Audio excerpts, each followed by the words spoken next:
All right, people, what is going on? This is episode 410 of the First and Frame Rate Show. I am VF Baller. Over here, we talk about Georgia Southern Atlanta Falcons football. Before I get started, I know if y'all watching this on the screen, I'll let you guys know that I'm looking at the visuals and my two cameras showing two different colors on my orange shirt. One looks orange, one looks like an off-white or real bad looking. I don't even know what sherbet looking. I'm gonna have to get a new camera. it just looks bad. I don't like it. I'm gonna probably get another new camera to set this up. So, excuse me. I just want to let y'all know what is going on. If you're listening to this on the podcast side, it looks pretty bad. Nevertheless, if this is your first time here, welcome to the First and Frame Rate Show. I am VF Baller. Over here, we talk about Georgia Southern Atlanta Falcons football. Once again, I can be found on YouTube and Rumble. Also, I'm on Anchor, Stitcher, Spotify, Apple, and Google Podcasts. Today, we're going to talk about running back Jalen White, running back for the Georgia Southern Eagles, a guy that I've been really big on from day one. I remember when he was recruited from Daleville, Alabama, from the old regime. Chad Lunsford then was able to get him out of Alabama and bring him in as a Georgia Southern Eagle. And this kid has been very patient, waiting his turn, and now is his time. We're going to talk about this kid and what I think that he should thrive in this offense. We're talking a lot about Kyle Van Treese in the passing game and all this other stuff going on because we're getting away from the running game that much. As much as we used to run it, we're getting away from that. But I want you guys to understand that we have some running backs that can play very well. There's been rumblings not only with Jalen White, but other running backs that we will talk at a different episode. But today we're going to talk about Jalen White. I'm going to give you my reasons why he should thrive in this offense. I already got through the intro or whatever the case may be. I want to thank you guys for the support. Everybody who's been watching and listening, you guys have been awesome. From the Georgia Southern stuff to the Atlanta Falcons stuff, numbers have been looking great. I cannot thank you guys enough. Let's go ahead and get into this. Let me tell you something about this kid, Jalen White. I'm going to tell you something about him. This kid from Daleville, Alabama, set some records. I want to go through his high school career on up. And I'm gonna give you, this is the reasons why I'm going to let you know that I think he would thrive in this offense. High school, he played at Daleville High. First team All-USA selection by USA Today. In 11 games in 2019. And I know I talked about this in an earlier episode a while back, probably sometime last year, but I'm going to talk about it again. In 11 games, this kid ran for 3,517 yards. That set an Alabama state record. He set a state single game scoring record. This kid scored 8 touchdowns in the first half against Barbara County. Sorry, Barbara County. I don't know who you guys are, but man, I mean, nevertheless, I don't need to go any further with that if I don't want to, but I'm going to continue to say it. Finished third in voting of Mr. Football, named state all-super state team. He rushed for 400 yards 3 times. What year was this? I think this was all in 2019, I want to say that. He rushed 419, 462, and 465. Carried the ball for 217 times for 16.2 yard average, 48 touchdowns, and 14 2-point conversions. And for some reason, this kid I think he was the 90th running back in the country in 2019. Why? I don't know. But nevertheless, played 12 games in 2020 and 2021. I'll say it. He didn't play that much that first year. I didn't want to get too much in that. He didn't play too much that year. Last year, he played a good bit in 2022. Played 12 games. Played 201 total snaps.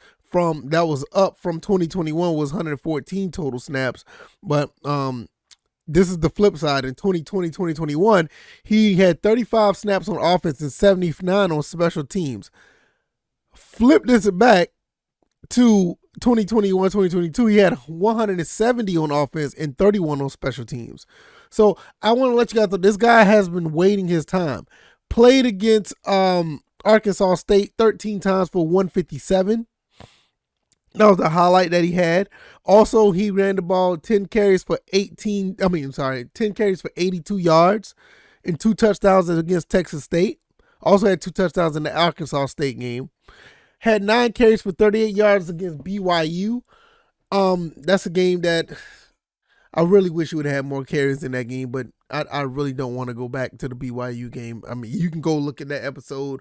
It wasn't even an episode, it was a video I did. It was a reaction to the game after the game was over. That's one I believe, honestly, we kind of let slip away. I'm not even gonna lie. But that's another story for another day as well. 2022, 2023. Jalen White is RB1. With this new offense, we're gonna be passing a little bit more. I'm gonna tell you something right now. It's gonna open up some lanes for this kid. And this one guy, based on the numbers I told you guys, even in 2021 when he had the chance to play, because you also have to understand, he wasn't running back one back last year. You know, he just wasn't. You had other running backs. You had Joe Green. You had some other guys that was here that really, pretty much was the running backs, and he was like third on the depth chart. Now he's jumped up to number one. Now we're looking at a guy that's probably going to be able to flourish. I mean, you got guys who can catch the ball all over the field.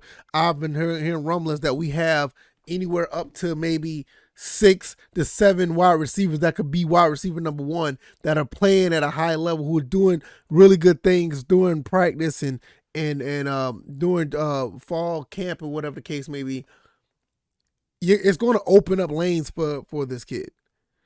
I don't know if this kid's going to be averaging 16 yards a carry. I mean that's just ridiculous. But I see at least 6, maybe even 7 yards a carry. We got so many weapons on this team. You're not going to know where this is, what's going to happen. You're just not going to know. Even when you turn around and throw a Gerald Green in there, or Omari Arnold, which is another kid that's actually, watch out for that kid.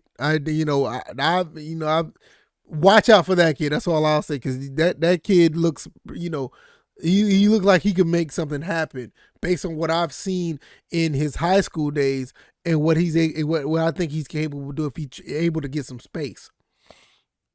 But when you look at Jalen White, change of pace running back, when guys are just tired of tackling people, when guys are just tired of getting hit, standing at 6 foot, 220, 215 pounds, put on some weight if you actually watch what he's done from last year to this year with the strength and conditioning coach. When you're looking at what these guys have been going through this offseason, this kid looks like he could be the best running back in the Sun Belt. I can't think of anybody else that's out there now that's actually on his level. To be honest, I'm very biased, so I'm not going to sit here and lie to you. I'm very biased, so I don't really know about any of our guys, which I need, or any other teams, which I need to.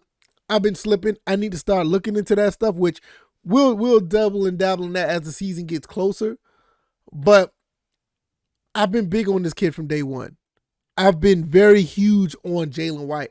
Jalen White has been one of those kids where I was super surprised that we picked this kid up out of Alabama. The numbers that this kid put up, the things that he's done, I don't know what 247sports.com is thinking this guy was number 90, ranked in 2019. I don't even know what's going on there, but that's another. I don't even want to get into that.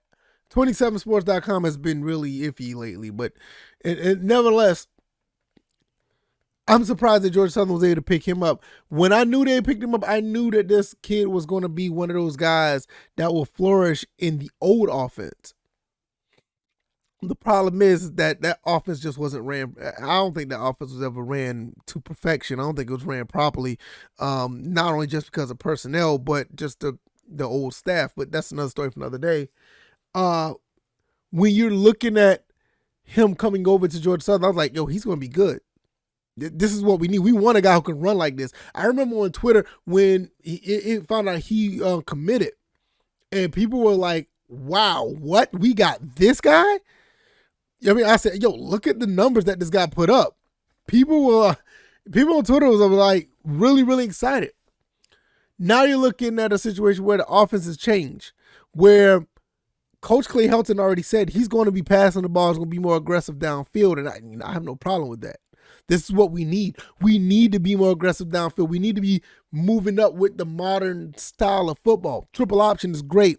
Spread option is cool. Matter of fact, I don't want to get away from the spread option. I just don't want to see a bunch of dive plays. People in the Discord know what I'm talking about when I say that. I think a lot of other people do too. But like I said, I have no problem with the spread option. Let's get the ball on the outside and let these guys move. Not only this kid is 6 foot 215, this kid got speeds. He has a mix between power and speed, where a guy like him and you got other guys behind him that are more of a speedster and actually can still break tackles at the same time. But when you got more guys like a Bruiser, like a Jalen White or a Terrence Gibbs, you're probably, I can say you're looking at a situation now where these kids are going to be able to mix it up not only with the passing game, but the running game as well. And when you have this type of talent in the backfield, it gets to the point where it's like pick your poison. Like I said, we already talked about Kyle Van Treese, how well he's been doing things. They're saying that he's going to be the first string quarterback. You got Colton Fitzgerald there, Connor Sikowski, Zach Roseman. You got a lot of guys that are here that are going to be doing some good things. You got a lot of guys that are going to be able to produce at a high level.